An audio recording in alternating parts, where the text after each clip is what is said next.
मयूरभंज जिला कप्तिपदा उपखंडर विभिन्न समस्या को नहीं आज राजरास्त गर्जिछि भंजसेना। देवकुंड को विश्वस्तरीय पर्यटन स्थली, ओदला को म्युनिसिपालिटी, कप्तिपदा को एनएससी और शरत को ब्लॉक मान्यता सहित ओदला केंद्रीय विद्यालय एवं आयुर्वेदिक विश्वविद्यालय निर्माण परी 6 दफा दाबी नहीं आज उपजिल्लापाल जरिया मुख्यमंत्री को दाबीपत्र प्रदान करिछि भंजसेना। तेबे प्रथमे उदुलार आशीर्वाद धर्मशाला रे भंजसेनार एक मिश्रण पर्व अनुष्ठित होइथिला। एथिरे उदुलार युव समाजसेवी राकेश कुमार पण्डा समेत शताधिक युवकर्मी माने संगठन रे जोग दैछंती। पर श्री पण्डा नेतृत्व रे एक रैली उदुला बजार परिक्रमा करी कप्तिपदा उपखंड उपजिल्लापाल कार्यालय निकट में पहुंची आउ उपजिल्लापाल सुशांत कुमार बारिक को साक्षात करी दाबीपत्र प्रदान करथिले।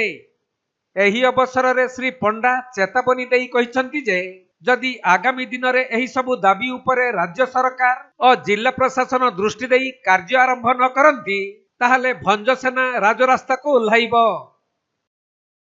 दाबी आमर उदलार अनेक किछि प्रमुख दाबी रही से मध्यरु प्रथमतः है आमर सिमिलपाल हूँ गोटे आयुर्वेदिक वृक्षर गंताघर किंतु सेठी गोटे यूनिवर्सिटी हो पारुनी। आज पर्यंत आमको गोटे यूनिवर्सिटी निहाती दरकार उदलारे।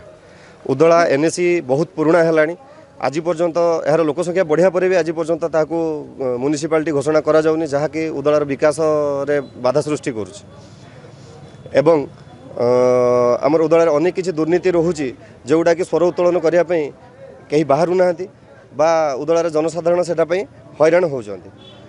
माँ अंबिका पीठ देवकुंड जहाँकि आज अनेक दिन हो गला अवहेलित होइकी पड़ी ना ता प्रति सेंट्रल गवर्नमेंट रे नजर अच्छी ना ता प्रति स्टेट गवर्नमेंट रो नजर रही।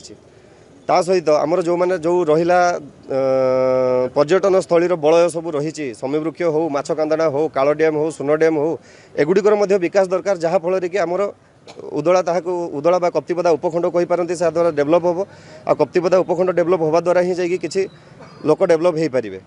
एही सब दाबी नहीं कि आम सब कलेक्टर को पाखक आसीचु जहाँकि यथाशीघ्र पूरण करने आम तांको पाखर आशा व्यक्त करुचु। जदि न हुए आम भंजसेना रास्ता को ओह्लैया बाध्य हेबो एवं राजरास्ता ओह्लैकी आम स्ट्राइक करूँ।